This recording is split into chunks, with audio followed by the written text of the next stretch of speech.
Hello everyone, welcome to PhD jobs and admissions. This is Ankita Sood and students, आज की इस video में हम लोग डिस्कस करने वाले हैं अलीगढ़ मुस्लिम यूनिवर्सिटी के पीएचडी एंट्रेंस एग्जामिनेशन के लिए रिसर्च मेथोडोलॉजी के मोस्ट इंपॉर्टेंट क्वेश्चंस। सो ये हमारा रिसर्च मेथोडोलॉजी का सेकेंड लेक्चर है जिसमें हम लोग कैरेक्टरिस्टिक्स ऑफ रिसर्च को एमसीक्यूज की हेल्प से डिस्कस करने वाले हैं। तो स्टूडेंट्स, ये वीडियो लेक्चर सीरीज आप सभी के लिए बहुत इंपॉर्टेंट है। अगर आप लोगों को रिसर्च का बिल्कुल भी नॉलेज नहीं है, बिल्कुल भी आइडिया नहीं है कि किस तरह से क्वेश्चंस एग्जाम में पूछे जाते हैं, तो ये लेक्चर सीरीज को अच्छे से फॉलो कीजिएगा। यहाँ पे 5 to 6 लेक्चर्स में मैं आप लोगों को बेसिक चीज़ें बताऊंगी एमसीक्यूज के थ्रू, जिससे कि आप लोगों को पूरी तरह से पता चल जाएगा कि क्या रिसर्च मेथोडोलॉजी एग्जैक्टली होता है एंड किस तरह से इससे एग्जाम में क्वेश्चन पूछे जाते हैं। सो इसी के साथ स्टूडेंट्स, एक और इन्फॉर्मेशन मैं आपको देना चाहती हूँ कि आप सभी को ये पता होना चाहिए कि अलीगढ़ मुस्लिम यूनिवर्सिटी का पीएचडी एंट्रेंस एग्जाम जो है, इसकी डेट 20th से लेकर के 29 जून के बीच में फाइनलाइज हो चुकी है। सो अगर आप लोगों ने अभी तक ये फाइनल शेड्यूल नहीं देखा है, डिस्क्रिप्शन बॉक्स में मैं लिंक ऐड कर दूंगी, आप लोग देख सकते हो। ठीक है, सो बहुत कम टाइम बाकी है हमारे पास, इसीलिए रिसर्च मेथोडोलॉजी की आप लोग अच्छे से प्रिपरेशन कीजिए।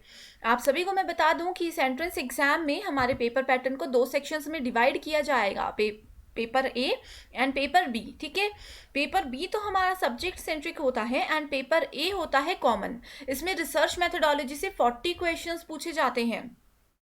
एंड मैं आप लोगों को बता दूं कि अगर आप लोग सिर्फ रिसर्च मेथोडोलॉजी की भी अच्छे से तैयारी करते हो तो भी आप इस एग्जाम को क्वालिफाई कर सकते हो इन आने वाले कुछ दिनों में।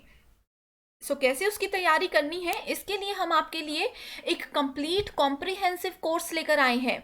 ठीक है, जिसमें कि हम आपको गारंटी देते हैं कि आपका बिल्कुल भी टाइम वेस्ट नहीं होगा एंड अगर आप अच्छे से फॉलो करोगे तो आपका एग्जाम डेफिनेटली क्वालिफाई होगा ही होगा। सो इसी के साथ स्टूडेंट्स, रिसर्च मेथोडोलॉजी के लिए यहाँ पे आप देख सकते हो डिफरेंट डिपार्टमेंट्स हैं, डिफरेंट फैकल्टीज हैं। ठीक है, सो हर एक फैकल्टी का रिसर्च मेथोडोलॉजी का डिफरेंट सिलेबस होता है। सो आप लोगों को कैसे प्रिपेयर करना है, उसके लिए आप हमारे ऐप ग्लोबल ऑनलाइन को डाउनलोड कर सकते हो। ऐप का लिंक मैं डिस्क्रिप्शन बॉक्स में ऐड कर दूंगी। ये है हमारे ऐप का ऑफिशियल लोगो। ऐप डाउनलोड करने के बाद आप लोगों को जाना होगा स्टोर सेक्शन पे एंड देन यहाँ पे आपको सर्च बार में जाकर के लिखना होगा AMU। सो इस कंप्लीट कोर्स में हम आपको देते हैं फुल सिलेबस वीडियो लेक्चर्स। ये बिल्कुल गारंटीड लेक्चर्स हैं, इसमें short tricks and real life example के साथ हम आपको सब चीज़ें बताते हैं एंड मैं गारंटी देती हूँ एग्जाम में इन्हीं ट्रिक्स को आपको फॉलो करना है एंड आप इजीली इस एग्जाम को क्वालिफाई कर सकते हो। साथ ही हम आपको देते हैं फुल सिलेबस मॉक टेस्ट, यानी कि रिसर्च मेथोडोलॉजी के जितने भी टॉपिक्स हैं सभी पे सेपरेट मॉक टेस्ट आपको मिलेंगे। Full syllabus notes and 1000+ MCQs PDF। मैं आप लोगों को बता दूं, ये 1000+ MCQs में most important, most expected and most repeated questions को हमने कवर किया है एंड हमारे प्रीवियस बैच के स्टूडेंट्स का यही कहना है कि हमारे इसी कंटेंट से एग्जाम में एज इट इज क्वेश्चंस पूछे गए थे। तो आप लोग जल्दी से इस कोर्स को ज्वाइन कर सकते हो। सो इसको ज्वाइन करने के लिए आप लोग स्क्रीन पर दिए गए नंबर पर व्हाट्सएप के थ्रू भी कांटेक्ट कर सकते हो एंड इसकी फी है सिर्फ 599। सो यहाँ पे स्टूडेंट्स, आप सभी को जैसे मैंने बताया कि हर एक फैकल्टी के लिए रिसर्च मेथोडोलॉजी का डिफरेंट सिलेबस होता है।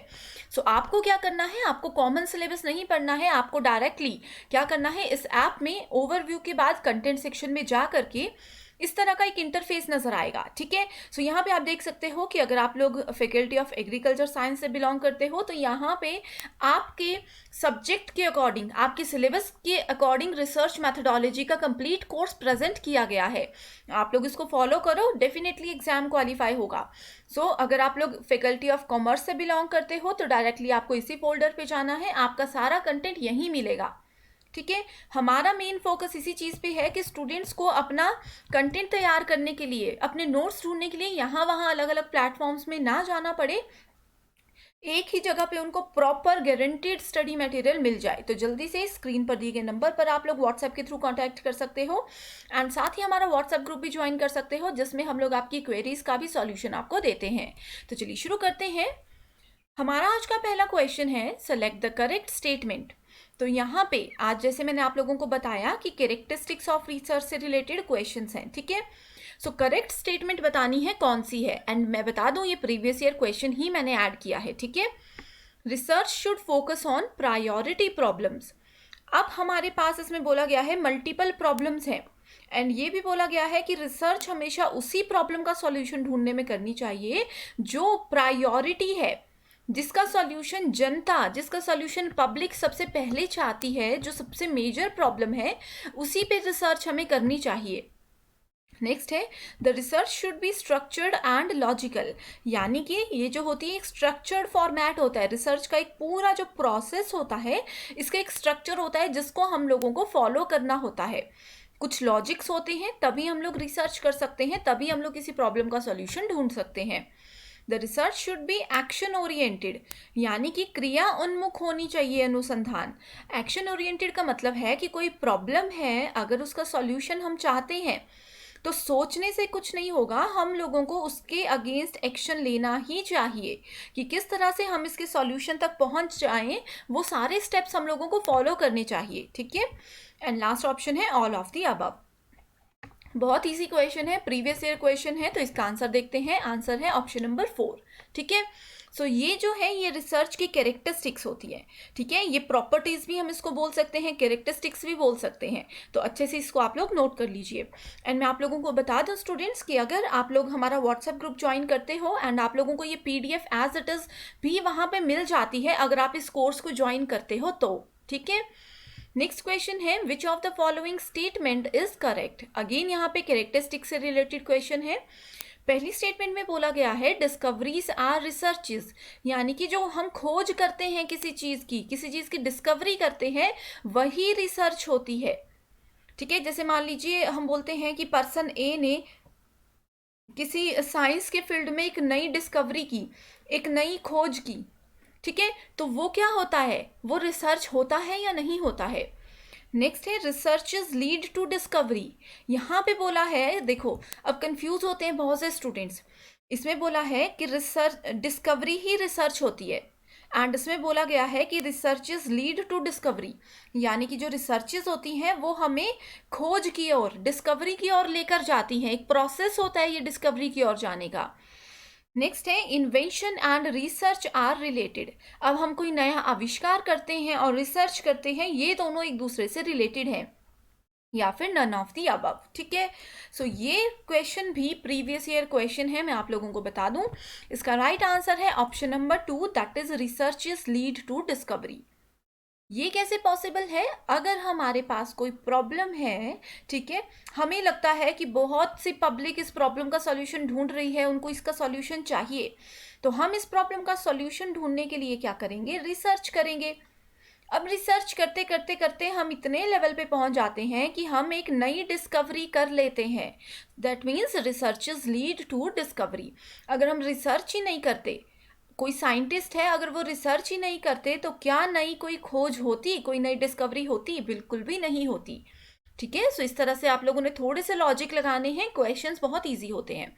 एंड मैं आप लोगों को स्टूडेंट्स ये भी बताना चाहती हूँ कि अब बहुत सारी फैकल्टीज हैं इस यूनिवर्सिटी में। ठीक है, सभी का मैंने बताया रिसर्च मेथोडोलॉजी डिफरेंट होता है, लेकिन ये जो चीज़ें हैं, मेन जो डेफिनेशंस होती हैं, मेन जो कंटेंट होता है वो सेम होता है। सिर्फ ये डिफरेंस होता है कि जो मेडिकल स्टूडेंट्स हैं उनकी रिसर्च मेथोडोलॉजी के क्वेश्चन के जो एग्जाम्पल्स हैं वो मेडिकल टर्म से रिलेटेड होंगे।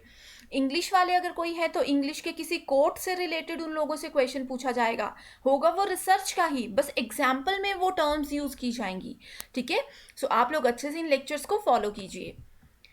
नेक्स्ट क्वेश्चन है which of the following is not a characteristics of research. कौन सी कैरेक्टरिस्टिक नहीं है, सिस्टमैटिक होता है रिसर्च या नहीं होता है, ऑब्जेक्टिव होता है या नहीं होता है, पर्सपेक्टिव होता है या नहीं, या फिर लॉजिकल। ठीक है, सो हमेशा नॉट जैसी जो टर्म्स होती हैं आप इन पे फोकस कीजिएगा। आपको पता होगा इसमें नेगेटिव मार्किंग भी है, तो इतनी सी गलती की वजह से आपके मार्क्स बिल्कुल नेगेटिव में जा सकते हैं। ठीक है, सो कैरेक्टरिस्टिक्स कौन सी नहीं है। अब कोई भी प्रोसेस करते हैं हम, छोटा सा छोटा काम कोई भी सोच लो अपने दिमाग में, ठीक है, वो भी अगर हमें करना है तो वो भी एक सिस्टमैटिक प्रोसेस होता है, एक सिस्टम के साथ हमें काम करना होता है। एंड जो भी काम हम कर रहे हैं उसका कोई ऑब्जेक्टिव होगा, उसका कोई एम होगा, उसका कोई उद्देश्य होगा। ठीक है, तो रिसर्च भी सिस्टमैटिक है, इसका ऑब्जेक्टिव भी है, एंड लॉजिकल जो कॉन्सेप्ट है ये मैंने आपको फर्स्ट क्वेश्चन में भी बताया ही था कि ये लॉजिकल होता है। ठीक है, सो राइट आंसर है ऑप्शन नंबर 3, दैट इज परिप्रेक्ष्य। नेक्स्ट क्वेश्चन है which of the following statement is correct.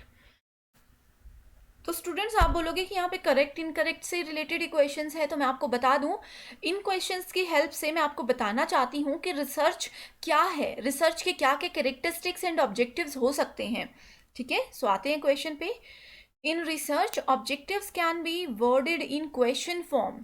तो रिसर्च में जो भी हमारे ऑब्जेक्टिव्स होते हैं, जो भी हमारे उद्देश्य होते हैं, उनको वर्डेड फॉर्म में यानी कि शब्दबद्ध किया जाता है। ठीक है, क्वेश्चन के फॉर्मेट में हर चीज को प्रेजेंट किया जाता है। नेक्स्ट बोलता है in research objectives can be worded in statement form. जो भी हमारा ऑब्जेक्टिव है, पहला बोलता है उसको क्वेश्चन के फॉर्मेट में प्रेजेंट करना, दूसरा बोलता है कि उसको स्टेटमेंट के फॉर्मेट में प्रेजेंट करना, तीसरा स्टेटमेंट में बोलता है objectives are to be stated in chapter 1 of the thesis. अब जो भी हमारा रिसर्च है, रिसर्च में हमें थीसिस लिखनी होती है। सो थीसिस का जो हमारे पास चैप्टर 1 होता है, उसमें हमें बताना होता है अपने रिसर्च का ऑब्जेक्टिव या फिर ऑल ऑफ दी अबव। तो ये बहुत इजी क्वेश्चन है, आप लोग रिसर्च करने जा रहे हो, ये क्वेश्चन जरूर एग्जाम में आएगा, कई बार पूछा गया है। ठीक है, सो इसका राइट आंसर है option number 4, that is all of the above. Next question है which of the following is not the characteristics of research. Research systematic होता है, research is not a process, research is problem oriented and research is not passive. ठीक है, सो यहाँ पे systematic होता है या नहीं होता है, ये तो मैंने बता दिया। रिसर्च एक प्रोसेस होता है, लेकिन इसमें बोला है कि नहीं होता है। सो यहाँ पे हमारा राइट आंसर है option number 2, that is research is not a process. अगर एग्जाम में पूछा होता रिसर्च इज अ प्रोसेस, तो ये वाली स्टेटमेंट भी करेक्ट होती। अगर इस तरह से दोनों में नॉट नहीं होता तो ये स्टेटमेंट हमारी करेक्ट हो सकती थी। ठीक है, सो रिसर्च प्रॉब्लम ओरिएंटेड होती है, क्यों होती है? आई होप अभी तक जो मैंने 4 क्वेश्चंस बताए उसके बेसिस पे आपको ये आइडिया लग चुका होगा कि रिसर्च प्रॉब्लम ओरिएंटेड होती है या नहीं होती है। सो इसका आंसर अगर आपको पता है तो आप कमेंट करके बताइए, अगर नहीं पता है तो आप लोग इसको गूगल कीजिए एंड देन कमेंट करके बताइए, क्योंकि ये क्वेश्चन एग्जाम में डेफिनेटली आएगा, इस बात को आप नोट कर लीजिए। सो इसीलिए मैं कह रही हूँ नहीं पता तो सर्च कीजिए ताकि आप लोगों का नॉलेज बढ़े एंड कमेंट करके हमें बताइए। ठीक है, सो ये थे हमारे आज के इंपॉर्टेंट 5 क्वेश्चंस। तो स्टूडेंट्स आई होप आप लोगों को ये कॉन्सेप्ट समझ आ गए हैं। सो आप लोग जल्दी से हमारे व्हाट्सएप के थ्रू कांटेक्ट कर सकते हो एंड हमारा ग्रुप ज्वाइन कर सकते हो। एंड इसी के साथ स्टूडेंट्स मैंने आपको बताया कि व्हाट्सएप ग्रुप ज्वाइन करने का ये फ़ायदा है कि आपको एक तो ये PDF एज इट इज़ मिल जाएगी एंड साथ ही कोई भी अगर आपको क्वेरी है तो उसके आंसर भी, हम रिसर्च मेथोडोलॉजी का स्पेशली बात कर रही हूँ, कोई भी क्वेरी है तो हम उसका वहाँ पे डिस्कशन कर सकते हैं।